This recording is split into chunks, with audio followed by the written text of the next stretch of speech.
जी, अनुज जी, सस्ता ऑप्शन अभी के लिए मुझे ग्रासिम अच्छा लग रहा है। ग्रासिम में एक लॉन्ग बिल्टअप है यहाँ पे और यहाँ पे मुझे लगता है स्टॉक 2400 से लेके 2430 तक के लिए एक अप्रोच ले रहा है। तो यहाँ पे 2400 का ही कॉल ऑप्शन ग्रासिम का जो रफली ₹64 में ट्रेड कर रहा है। आप इसमें पार्टिसिपेट कीजिए। स्टॉप लॉस 50 का रखिए और जो पहला टारगेट रहेगा वो रहेगा 82 का। इसके ऊपर सस्टेन करता है तो आपको 95 से लेके 100 के बीच में भी ट्रेड करते मिलेगा। ओके, चलिए तो ये ग्रासिम पर एक ट्रेड हो गया। अब प्रशांत जी के पास चलते हैं एफएन सुपरस्टार के लिए। प्रशांत जी। टाटा कम्युनिकेशंस एक काफी लोअर लेवल पे कंसोलिडेशन के बाद एक हायर बॉटम फॉर्मेशन की कोशिश कर रहा है, करीबन 20 दिनों के एवरेज के यहाँ 1775 पे ट्रेड कर रहा है। 1750 1750 स्टॉप लॉस रखेंगे और 1825 1825 का टारगेट रखेंगे। ओके, तो यहाँ पे प्रशांत जी का ट्रेड हो गया टाटा कम्युनिकेशंस। और अगला ट्रेड पिक करते हैं अमित जी से। अमित, क्या पिक कर रहे हैं आप? 5 का 4 का चमकता है। जी वीरेंद्र जी, मैं ऑटो सेक्टर से हीरो मोटोकॉर्प के साथ जाना चाहूंगा। यहाँ पे स्ट्रेंथ काफी अच्छी है, स्टॉक का मोमेंटम काफी स्ट्रांग है, अपनी की मूविंग एवरेजेस के ऊपर ट्रेड कर रहा है और मार्केट की वॉलेटिलिटी में इसने अपनी स्ट्रेंथ काफी बेहतरीन तरीके से मेंटेन की है। तो हीरो मोटोकॉर्प बाय करें। 5100 का स्टॉप लॉस रहेगा, टारगेट्स रहेंगे 5300 एंड 5350। अच्छा, अब अगला ट्रेड पिक करते हैं शरद जी के सौजन्य से। शरद जी, आज का मिड कैप फंडा आपका? मिड कैप फंडा होगा मोंटे कार्लो फैशंस। कंपनी के मार्च तिमाही के नतीजे थोड़े से सॉफ्ट आए हैं, बट हमारा ये मानना है कि जैसे जैसे ये इन्वेंट्री ओवरस्टैक जो उनकी है और सेल्स रिटर्न के जो इश्यूज थे वो लगभग एड्रेस हो गए हैं।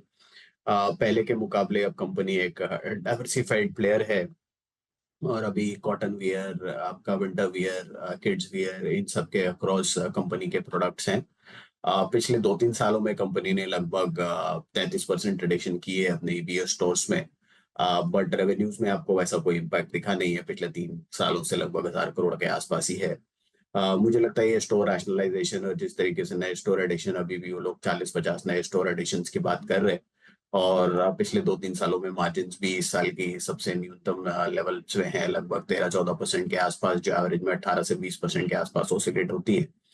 मुझे लगता है ये साल के बाद, ये क्वार्टर के बाद अब ग्रेजुअली आपको यहाँ लगातार इम्प्रूवमेंट देखने मिलनी चाहिए और जिस तरीके से स्टोर एडिशंस हुए हैं उसका भी फायदा अब कंपनी के नंबर्स में दिखेगा। रिसेंटली कंपनी ने कुछ प्राइस हाइक्स वगैरह भी लिए हैं 7-8% जैसी, उसका भी फायदा नंबर्स में आना चाहिए। तो मैं मान रहा हूँ अगर बहुत ज्यादा कुछ नहीं भी करते हैं तो एटलीस्ट जो मार्च 23 में अर्निंग्स थी उसके आसपास की अर्निंग्स कंपनी आसानी से रिपोर्ट कर देगी।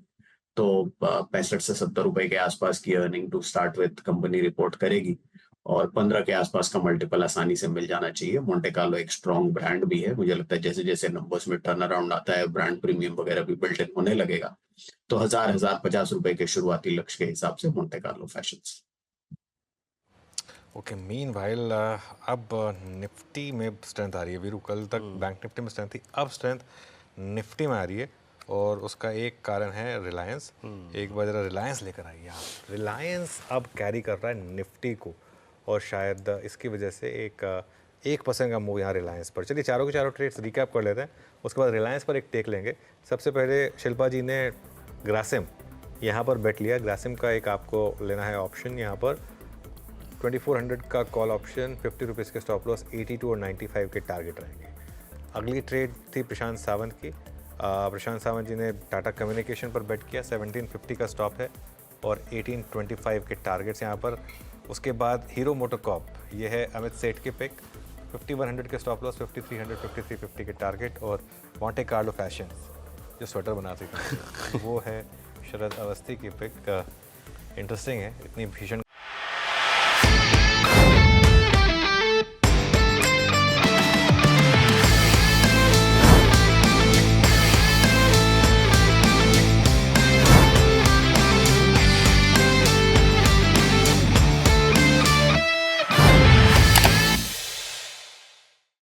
बता दें कि मनी कंट्रोल पर दिए गए विचार एक्सपर्ट्स के अपने निजी विचार होते हैं। वेबसाइट या मैनेजमेंट इसके लिए उत्तरदायी नहीं है। यूजर्स को मनी कंट्रोल की सलाह है कि कोई भी निवेश निर्णय लेने से पहले सर्टिफाइड एक्सपर्ट की सलाह लें।